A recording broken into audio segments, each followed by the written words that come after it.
Eu sou a Raquel Anderson, a voz de Dana Gresh. Nesta série, Dana e seu marido farão parte deste bate-papo. Robert Wogemuth tem uma pergunta para os maridos. Quantos de vocês têm medo da sua esposa? Quantos de vocês querem fazer de tudo para evitar que ela tenha um chilique, ou poderíamos dizer, tenha uma reação exagerada em certas situações? E com que frequência vocês não contam toda a verdade a ela porque têm medo dessa reação? Este é o Aviva Nossos Corações, com Nancy DeMoss Wogemuth, autora de Mentira em que as Mulheres Acreditam, na voz de Renata Santos.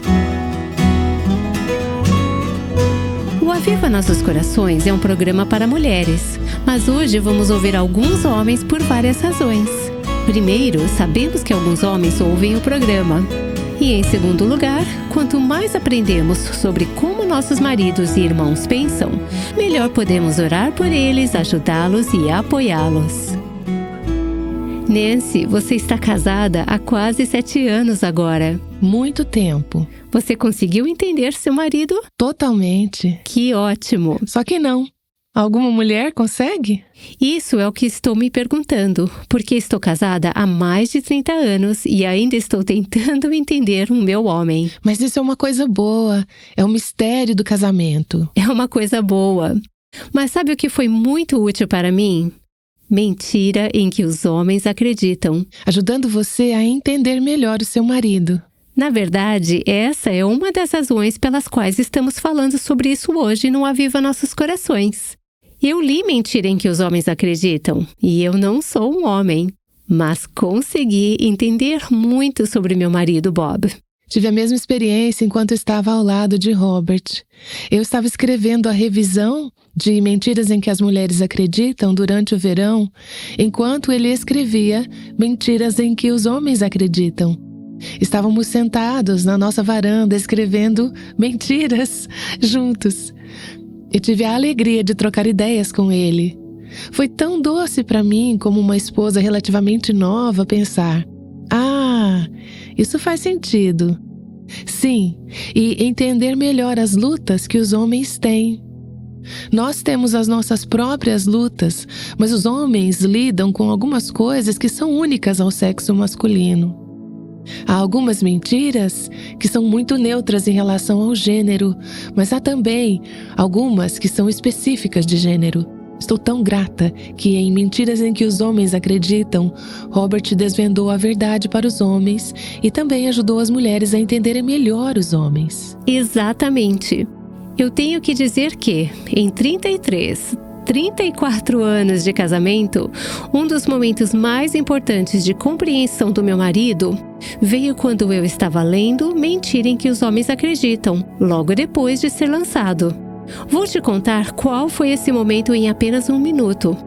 Mas primeiro quero que todas saibam que não estamos no estúdio sozinhas hoje. Será? 2 mulheres falando sobre mentiras em que os homens acreditam? Não. Pensamos em trazer os especialistas. Então temos meu marido Bob. Oi, amor. Olá.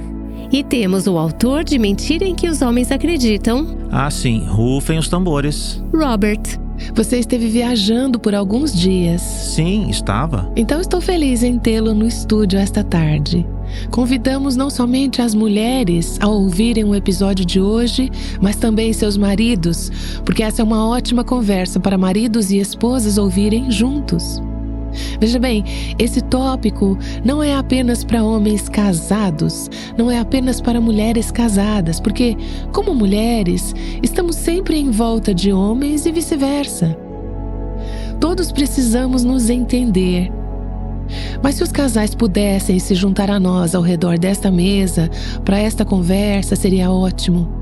Acredito que vocês vão achar muito encorajador, esperançoso e também esclarecedor. E esse convite para o seu marido ouvir a transmissão, se você for casada, precisa ser formulado com muito cuidado. Me ajude, querido. Sim, nos dê algumas dicas. Você está dizendo que quando eu disse para o Bob: "Ei, Bob, você precisa vir comigo", não foi uma boa abordagem?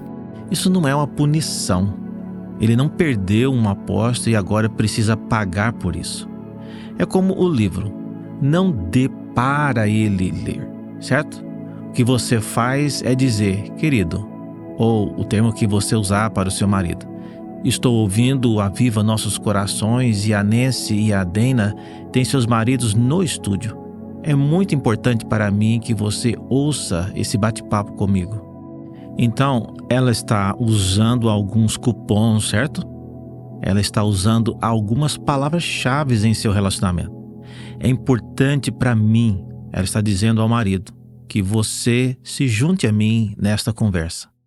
O que espero é a mesma razão pela qual ela vai dar a ele este livro. Vai ser útil para mim que você leia este livro. Tomara que tenha sido escrito de uma forma que capture a atenção dele, para que muito rapidamente ele não sinta que esta é uma tarefa da minha esposa, mas que ele realmente esteja gostando desse bate-papo comigo. Também é um ótimo ponto de partida para a conversa em torno da mesa da cozinha. Muitas vezes, para mim e Dana, ela quer lançar alguma verdade espiritual profunda. Eu estou pronto para comer o meu bife com batatas e ela diz, o que Deus te disse hoje? E eu estou que estou com fome e quero comer este bife que está bem aqui na minha frente. Há tantas coisas neste livro que poderiam ser pontos de partida para a conversa para as mulheres, onde ela diria, li isso e isso é algo em que você acredita? Ou, foi interessante para mim descobrir isso. Isso é verdade em sua vida? Não é uma conversa ameaçadora. Isso é muito bom, Bob. E eu digo na primeira parte do livro, não é que todo homem pense assim e toda mulher pense assado. Mas é como você está dizendo, um bom ponto de partida para a conversa. Oferece a ela a oportunidade de dizer a ele, é desse jeito mesmo? Assim como às vezes é dizer a ela, é assim que realmente é? Seria melhor ainda se essa conversa fosse ao redor da mesa. E outra coisa é que acho que o legal nisso é a capacidade de ter a mesma conversa sobre o mesmo material. Muitas vezes, Dana volta de uma conferência toda animada com algo que aprendeu. E quando ela chega em casa, ela está pronta para descarregar isso em mim. E está nos últimos 15 minutos de um jogo de futebol. Hey! Bob, o Senhor me usou na vida de sua esposa para fazê-la se interessar por assistir futebol com você. Eu amo assistir futebol. Você já me agradeceu por isso? Eu não agradeci. Agradeço agora por todas as coisas que você fez por mim. E esta é uma das mais importantes. Ela não era fã de esportes, então ela me viu virar uma torcedora dos Cubs, o time de beisebol do Robert, quando eu me casei. E agora ela curte esportes. Sim, e eu gosto de verdade. Mas é bom ao mesmo tempo estar em sintonia, estar na mesma página. É bom ter recursos paralelos. Sim, e na verdade a questão dos esportes não é um desvio. A Nancy sabe que esportes são muito importantes para mim. Nunca foi importante para ela, exceto o futebol americano da Notre Dame, o que eu não consigo acreditar. Mas quando ela descobriu que essa é a maneira como eu penso, isso é importante para mim, ela decidiu me acompanhar. Da mesma forma que uma mulher poderia dizer ao marido, eu gostaria muito que você lesse esse livro comigo. Exatamente como o Bob está dizendo, para que possamos estar na mesma página.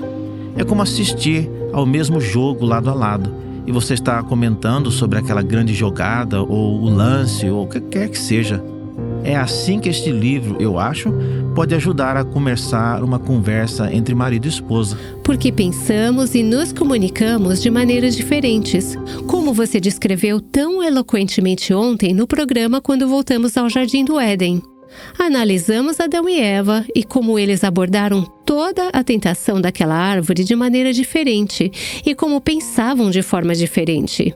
E amiga, se você perdeu o episódio de ontem, pode visitar o nosso site www.avivanossoscoracóis.com e acessar os episódios anteriores. Mas Robert, há uma coisinha que não chegamos a discutir enquanto estávamos no Jardim do Éden ontem. Foi esse o momento ahá para você enquanto você estava lendo? Isso foi um verdadeiro momento ahá para mim. Senti que entendi meu marido de uma maneira nova e também percebi como poderia estar magoando ele e ter uma oportunidade para ajudá-lo. Uau! Deixe-me te fazer uma pergunta, Robert. É possível que Adão tivesse uma motivação em relação à sua esposa que contribuiu para a sua passividade e o fez seguir adiante pecando com ela? Se pudéssemos fazer uma pesquisa com os homens que estão ouvindo agora e perguntar: cartas na mesa, senhores? Quantos de vocês têm medo da sua esposa? Quantos de vocês querem fazer tudo para evitar que ela tenha um chilique? Ou poderíamos dizer, tenha uma reação exagerada em certas situações? E com que frequência vocês não contam toda a verdade a ela porque tem medo dessa reação? Uau! Veríamos mãos levantadas por todo canto. Você acha que muitos deles? Muitos deles. Então você está dizendo que talvez uma coisa que manteve Adão calado foi o medo de sua esposa? Absolutamente. Ele decidiu naquele momento. Mas ele queria agradá-la, certo? Olha, isso é uma daquelas coisas do tipo, vamos descobrir mais tarde. Ele queria agradá-la e estava disposto a desobedecer a Deus para afirmar o que a sua esposa acabara de fazer ao pegar o fruto. Agora, parte disso é conjectura. Isso não está realmente na palavra. Mas não é preciso muito esforço, eu acredito, para pelo menos juntar essas peças, dada a sua ação, ou a sua falta de ação, ou o que ela fez e a sua resposta ao que ela fez. Então a abordagem de vamos falar sobre isso depois, em vez de dizer a Eva, aqui está uma conversa difícil. Querida, isso é desobediência, isso é errado. E nesse momento, ele estaria sujeito a ouvir de Eva, bem, aqui está você, Senhor perfeito, certo? Então, muitos caras se seguram. E, é claro, a sua abordagem provavelmente poderia ser melhor do que é às vezes, mas, de novo, isso é anedótico. Mas eu acredito que os homens, com medo da resposta de suas esposas, retêm seus verdadeiros sentimentos, retêm a franqueza, retêm a honestidade. Retém a liderança? Retém a liderança, com certeza. Mesmo antes dela pecar, as escrituras indicam que ele estava com ela. Ela está tendo essa conversa com a serpente que claramente está deixando Adão fora da conversa. Mas ele necessitaria coragem para ter que se levantar e dizer, não faça isso. Isso é uma péssima ideia. Pensar que poderia haver o medo de sua insatisfação é algo fortíssimo para nós, mulheres. Será que criamos um ambiente que torna mais difícil para nossos homens fazerem a coisa certa? Sim. Vejo duas coisas acontecendo aqui. Uma delas é que, muitas vezes, as esposas são as mais espirituais dos dois em um relacionamento. Elas podem ler mais a Bíblia, geralmente ouvem mais podcasts cristãos, geralmente compram mais livros cristãos. Os homens pensam que falta a eles autoridade espiritual porque não estão lendo aquela quantidade de livros, ouvindo aquele tanto de podcasts, indo àquela quantidade de conferências e, por isso, não tem tanta confiança em sua autoridade espiritual no lar. Sim, nossa, eu entendo isso. Eu casei-me com a Nancy Lee DeMoss e ela é conhecida ao redor do mundo como uma especialista nas escrituras. Absolutamente. Ok, eu havia ensinado na escola dominical por muitos anos. Eu escrevi alguns livros, mas o principal motivo pelo qual isso não foi um problema foi a atitude de minha esposa em relação ao que ela sabia. Eu poderia estar casado com uma pessoa que me domina porque ela sabe mais. Ela está em mais estudos bíblicos, ela passa mais tempo na palavra. Isso não é uma desculpa para um cara, certo? Mas a atitude da mulher sobre isso, na presença do marido, é importantíssima. Na verdade, o motivo pelo qual ela tem toda essa informação é para ser mais humilde, mais gentil, mais amável, frutos do Espírito. Não para ser uma instrutora, levantar-se, ligar o microfone, puxar o púlpito para si e dar uma bronca nele. Obrigada, você é tão gentil, querido. E eu preciso dizer que uma das coisas que tornou muito mais fácil para mim como esposa ser responsiva a você é perceber a sua fome de conhecer a Deus. O fato de você estar acordado ao raiar do dia. Eu não estou santificando um momento acima do outro, mas você está acordado antes de mim, todas as manhãs.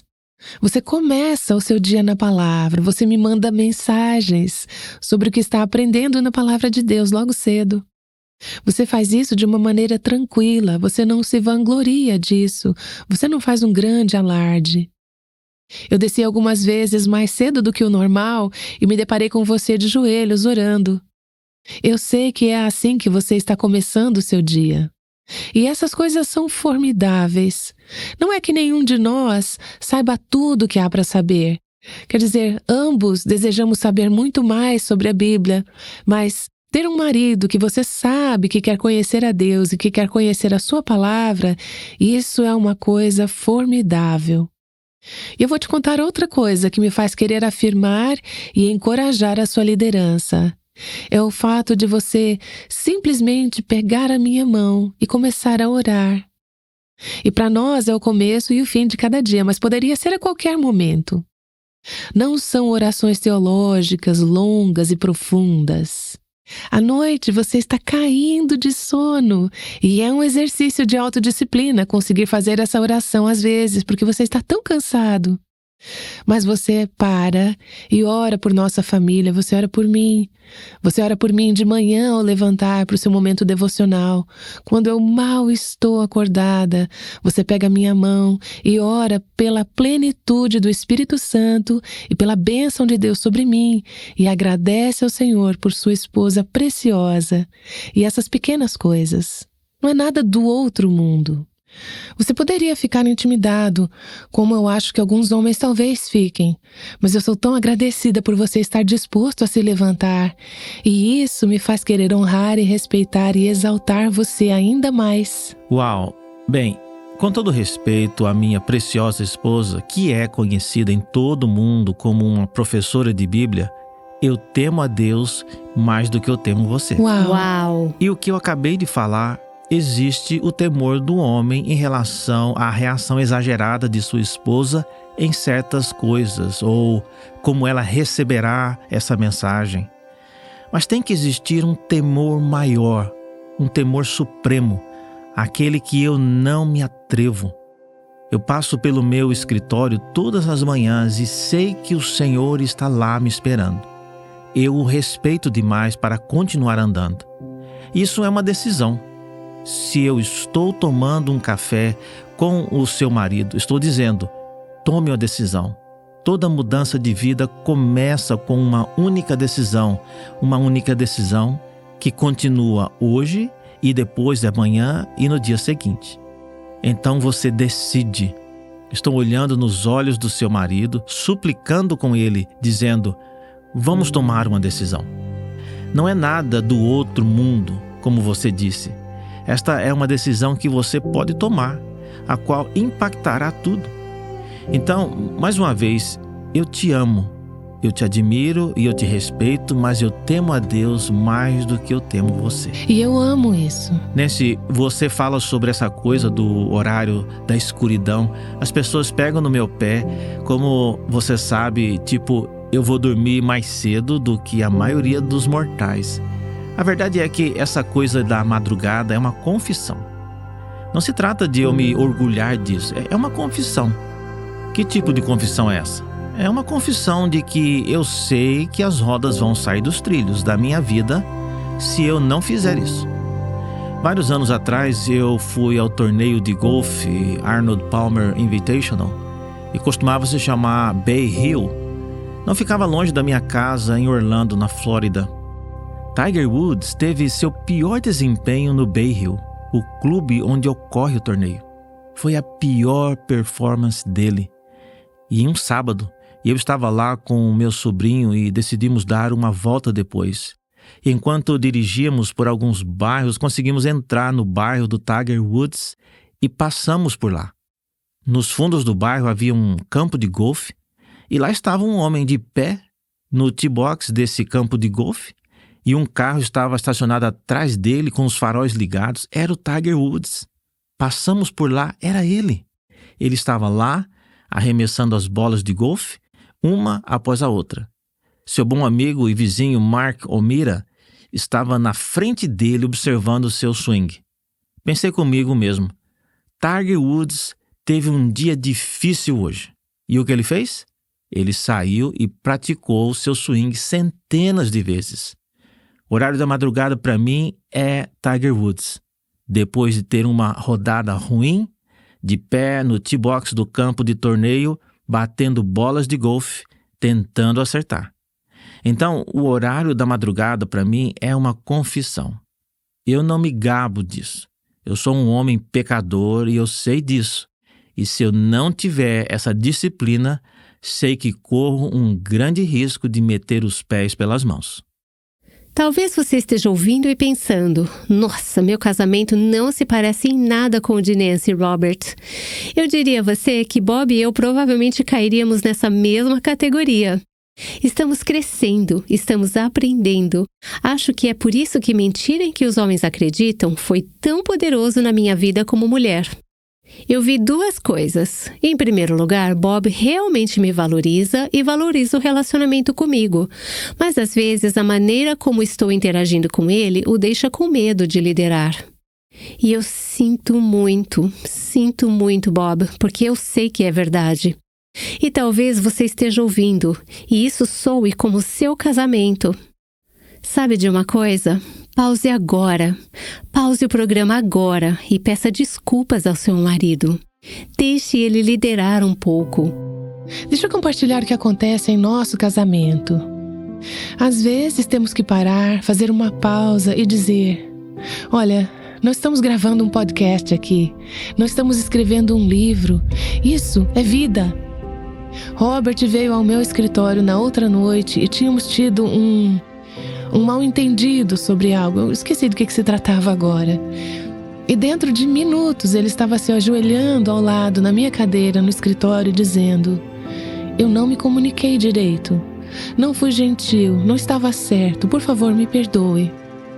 O que torna o nosso casamento realmente especial não é que nós dois sejamos especiais, porque muitas vezes eu não sou. E o Robert diria isso sobre si mesmo. Mas o que torna o nosso casamento especial é que continuamos nos apegando à cruz. Continuamos reconhecendo quando erramos, quando estamos enganados e quando fazemos escolhas que não estavam no melhor interesse do outro. Então voltamos e nós simplesmente dizemos: Deus está me revelando isso. Exatamente o que você está fazendo agora com o Bob, Dana. E isso é o Evangelho. É Ele quem redime erros e pessoas quebrantadas. Não que Ele ajude as pessoas que têm tudo sob controle, porque não temos. É como a espontaneidade nos evangelhos da mulher que derramou um bálsamo caro nos pés de Jesus. Se ela tivesse pensado sobre isso, ela não teria feito. Mas ela teve esse impulso de servir a Jesus dessa forma e o fez. Ela fez isso. De novo, se estou olhando para o seu marido do outro lado da mesa em um café, estou dizendo: apenas faça. Você tem esse sentimento em seu espírito. Preciso ter uma conversa com minha esposa. Apenas faça, não espere. Não há motivo para esperar. Nancy, digamos que há um casal ouvindo agora. Ambos têm ótimas intenções, mas estão se identificando tanto com o que estamos descrevendo. O homem se sente controlado pela mulher e o deseja de agradá-la. Ele tem medo dela. Qual é o seu conselho para a mulher para que ela faça seu marido se sentir em um ambiente mais seguro? Bem, acho que o que estamos falando aqui é que todos temos coisas em nossas próprias vidas e em nossos casamentos onde temos dificuldades e pode não ser uma interação saudável. Veja, até os melhores casamentos que conheço têm essas temporadas em que estão fora de sintonia. Eles estão perdendo sinais, estão se desconectando, se comunicando mal e têm desejos e anseios não realizados. Falamos com mulheres o tempo todo neste programa e a maioria dos nossos recursos, quase todos os nossos recursos, são projetados para mulheres, para incentivá-las sobre como ser um porto seguro para seus maridos. Eu encorajaria as mulheres a lerem Mentiras em que as Mulheres Acreditam, se ainda não leram. Temos muitos recursos que lidam com mulheres em um casamento com um homem que talvez não esteja seguindo o Senhor ou com expectativas que temos que lidar como mulheres. Essas são coisas sobre as quais falamos o tempo todo.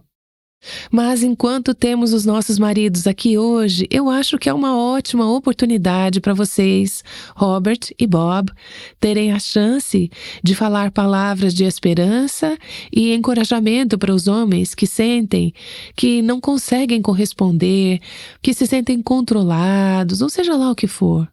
Não quero ser eu a pessoa a dizer o que os homens estão passando ou que estão pensando, né? Mas enquanto vocês estão pensando em algumas dessas mentiras em que os homens acreditam, como vocês se encorajam? Como vocês encorajam um homem que está ouvindo sobre como dar alguns próximos passos para se sentir saudável e completo? Bem, começa com o que falamos antes. E isso é encorajar um homem a passar tempo com o Senhor, sozinho em sua palavra, dia após dia. Existem muitos livros devocionais maravilhosos que você pode ler e que ajudarão você a navegar por esse livro assustador chamado Bíblia. E tenha um amigo, alguém que conheça seu coração, o suficiente para poder afirmá-lo e dizer: isso parece muito estranho. Tipo, por que você pensaria nisso?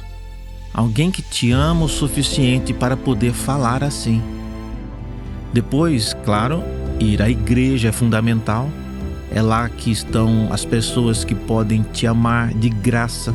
Se você tem filhos, é lá que você os leva para dar a eles, adultos de graça, que não são seus treinadores, seus professores, que não vão dizer: sente reto e dê uma volta na quadra para esfriar a cabeça. Eles os amam de graça. Recentemente ouvimos uma história sobre um jovem na igreja que foi amado por um adulto que o levou a Cristo. E este adulto, não pai, não treinador, não professor, gratuitamente o amou e o levou à salvação. Sim, eu diria, por conta própria, siga as disciplinas espirituais, uma a uma, dia após dia. Compartilhe a sua decisão com a sua esposa. Como o Bob disse anteriormente, que às vezes um homem se sente intimidado porque a sua esposa está passando mais tempo na palavra, ela é mais articulada sobre as coisas na Bíblia. Então ele pode ficar receoso em trazer algum assunto espiritual à tona. Quando ela lhe faz uma pergunta sobre isso, ele pensa: isso é como no Antigo Testamento ou no Novo Testamento? Ele se sente realmente por fora. Eu acho que a graça que uma esposa oferece ao marido, quando ela o afirma no que está fazendo e o encoraja no que ele poderia fazer, todas essas coisas são muito importantes. Você disse isso. Todos os casamentos lutam com isso. Você tem duas pessoas pecadoras tentando acertar. E masculino e feminino, só essas diferenças. Absolutamente. Isso já é o suficiente, não é? Mas então, você cobre isso com graça, com justiça que vem da cruz. Nós nos colocamos diante dele e diante um do outro redimidos, sem pecado, certo? Nossos pecados são perdoados e temos reconciliação com nosso Pai. Isso faz toda a diferença entre você e eu, se tivermos esse tipo de união. Ok, aqui está um exemplo. Ontem à noite, os Cubs, clube de beisebol, perderam no final da 9ª entrada. E conversamos sobre isso. Não estávamos juntos, eu estava em uma viagem. Mas compartilhamos desse sentimento. Também conhecemos o sentimento de assistir um jogo e vibrar quando eles ganham. Então aqui estamos nós, filhos do reino, e conhecemos a fidelidade do nosso Senhor. Estamos lado a lado, curtindo a alegria de uma vitória. Os fãs dos Cubs sabem muito bem o que é isso. A liberdade que vem, abraçando a vitória da cruz e o que Cristo fez por nós. Meu coração está se partindo um pouco agora pela mulher que está ouvindo e dizendo: sim, mas Nancy, você tem um marido que ama o Senhor. Dena, seu casamento pode não ser perfeito, mas você tem um marido que ama o Senhor. E ela não tem. Talvez ela tenha um marido que professa ser um cristão, mas ele está resistindo a estar na igreja. Robert, é uma das mentiras sobre as quais você escreve no 1º capítulo, em Mentiras sobre Deus. Você diz que uma das mentiras em que os homens acreditam é: igreja? Eu posso ir ou deixar de ir. Quais são algumas das desculpas que você vê sobre por que os homens estão deixando de ir à igreja?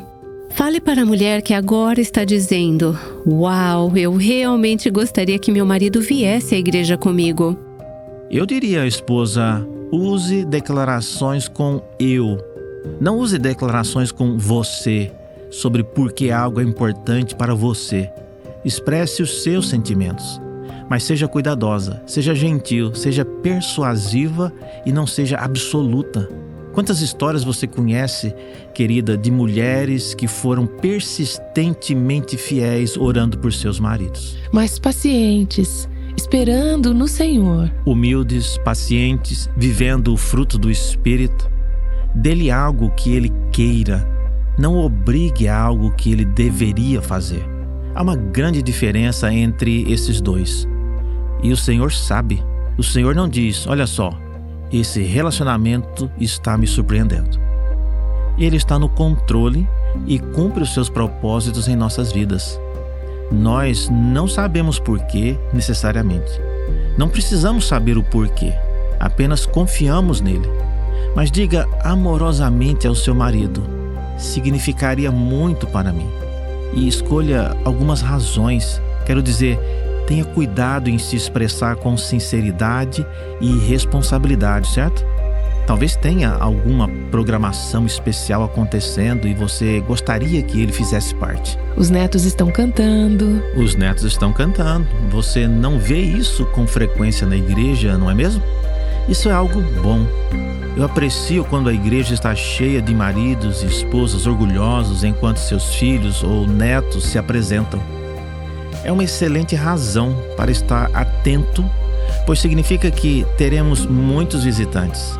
Seja durante a Páscoa, no Natal ou em qualquer ocasião, celebrar a vida é importante.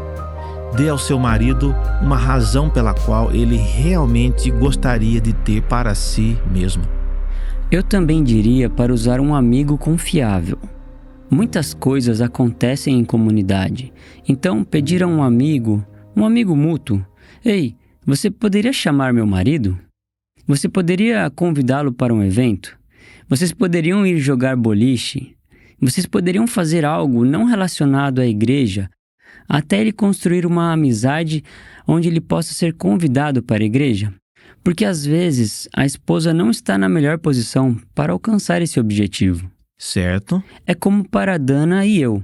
Nós tivemos que encontrar mentores para nossos filhos, porque há momentos na adolescência em que não somos necessariamente quem eles ouvem mais. O adolescente pensa: eu sei que você está falando, pai, mas o meu rádio não está sintonizado na sua estação. Ah, sim. Sim. Eu pergunto: são apenas os homens não cristãos que se sentem desconfortáveis na igreja?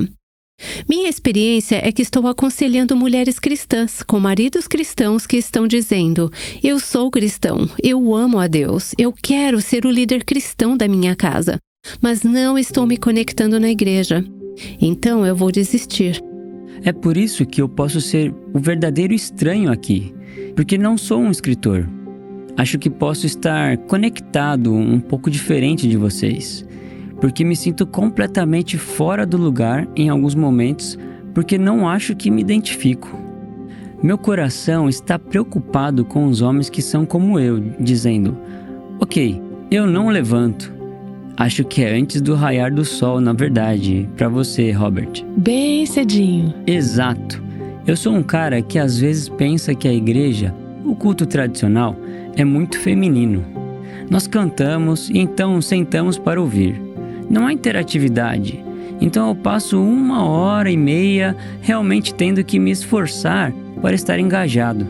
Não é natural para mim apenas sentar e aprender tanto quanto é interagir e ser motivado, como em uma conversa como esta.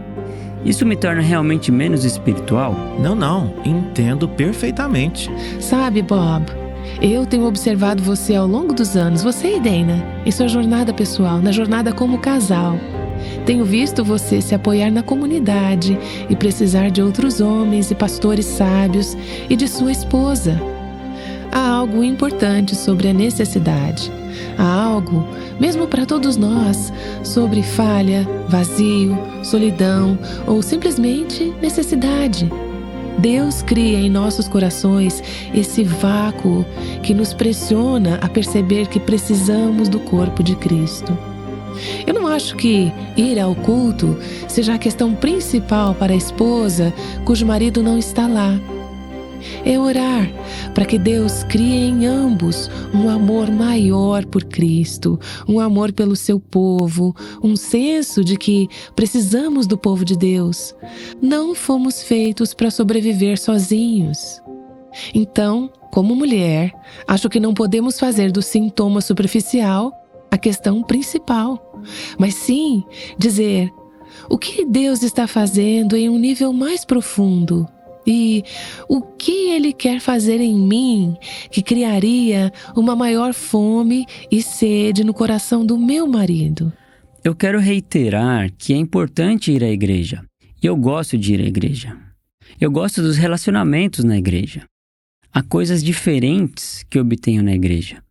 Eu percebi, aos 51 anos, que quase não consigo realizar nada sozinho no trabalho. Quase nada. Então eu tenho que me envolver com as pessoas e colaborar. Dana é totalmente o oposto. Ela consideraria que não está fazendo muita coisa quando está com pessoas. Então parte disso é baseado na personalidade, que outras pessoas me ajudam a me aprofundar na palavra, a encorajar meu tempo pessoal na palavra. Isso é bom. Aqui está um segredo. A maioria das igrejas cuida das crianças sozinhas. Então pense nisso como um encontro. Nancy vai te dizer que amamos sentar juntos na igreja. Agora, isso é uma confissão. Eu não sou um fã de música cristã contemporânea. Eu não sou um grande fã, não tenho CDs, não tenho downloads de MP3 de uma música cristã contemporânea. Você teria sido fã nos anos 1800. Mas eu tenho 1 hora e 20 minutos com a minha esposa. Sentamos bem perto um do outro, não é, querida? Nós gostamos quando nosso pastor abre a palavra. Sentamos lá, seja com uma cópia eletrônica ou física de nossas Bíblias, e amamos isso. E dirigindo para a casa da igreja, você ouviu o que ele disse sobre fulano? Como? Isso inicia uma conversa. Então, é um encontro. E conectando-se com outras pessoas da igreja, porque nem todo mundo tem alguém para sentar ao lado. Quando eu era solteira, essa era uma das partes mais solitárias da minha semana. Sim, com certeza. Eu sei que é para muitas outras pessoas.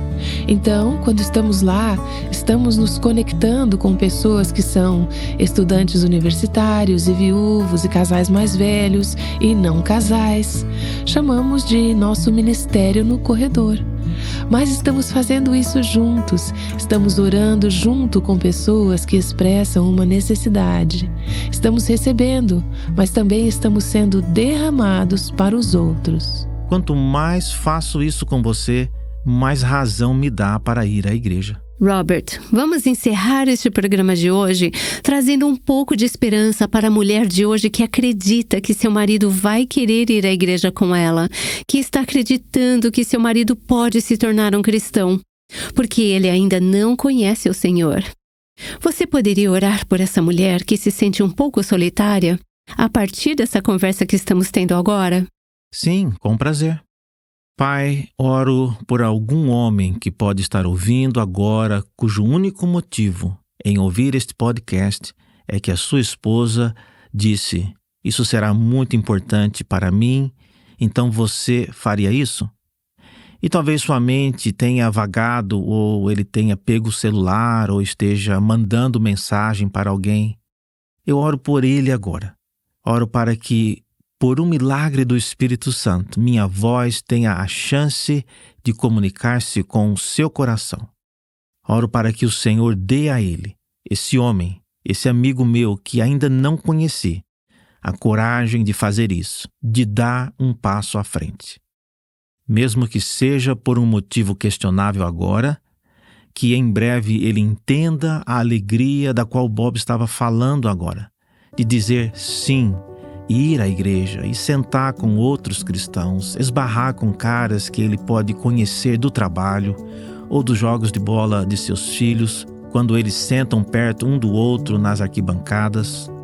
Oro para que ele também perceba que a tua palavra é verdadeira e que pelo mover do teu Espírito Santo, o Senhor fala conosco nos recantos e nas dobras de nossos corações, que não permitimos que ninguém entre, naqueles lugares secretos que ninguém sabe. É nesse contexto que tu nos amas. Não nos amas apesar das nossas falhas. Tu nos amas por causa das nossas falhas. Portanto, nós te adoramos e te agradecemos. Oro para que traga transparência, não apenas para o meu coração e o coração do meu amigo Bob, mas para os corações dos homens que estão ouvindo aqui. Oro para que dê às suas esposas a alegria de ser um lugar seguro, para ele contar a ela quem ele é, seus medos, suas ansiedades, suas preocupações. Oro para que, pelo poder do teu Espírito Santo, o Senhor una corações e nos dê a verdade que nos liberta. Agradeço pelo privilégio de ter essa conversa, pelo privilégio de colocar algumas ideias no papel que tenham a chance, apenas uma chance, de tocar o coração de algum homem e transformá-lo. E, por meio desse caminho, transformar seu casamento, se ele for casado, ou a sua vida com seus amigos, com seus colegas. Obrigado novamente pelo privilégio de fazer coisas como esta, que importam, e pela tua graça, em nome de Jesus. Amém. Obrigada por essa oração, querido. Eu estou tão agradecida por você ter escrito este livro. Eu sei que foi um trabalho de amor. Eu te vi se dedicar mês após mês, até que isso se tornasse realidade. Obrigado. Eu sei, Dana, que muitas de nossas ouvintes querem ter a chance de ler ou de dar esse livro aos seus maridos, pois sabem que seriam abençoados por esse livro. E, Robert, como já ouvi você dizer antes, compartilhe este livro com seu marido, filho, sobrinho. E há homens ouvindo que, tenho certeza, vão querer ler ou mesmo formar um pequeno grupo de homens e estudar este livro juntos. Você pode adquirir uma cópia de Mentiras em que os Homens Acreditam e a Verdade que os Liberta através do nosso site www.avivanossoscoracóis.com. Clique na aba Livros. Vamos continuar esta conversa amanhã, então convidamos você e seu marido, seu filho ou seu pai a se juntar a nós novamente e continuar essa conversa. Nos vemos amanhã aqui no Aviva Nossos Corações. O Aviva Nossos Corações é um ministério em língua portuguesa do Revive Our Hearts, com Nancy DeMoss Wolgemuth, chamando as mulheres à liberdade, à plenitude e à abundância em Cristo.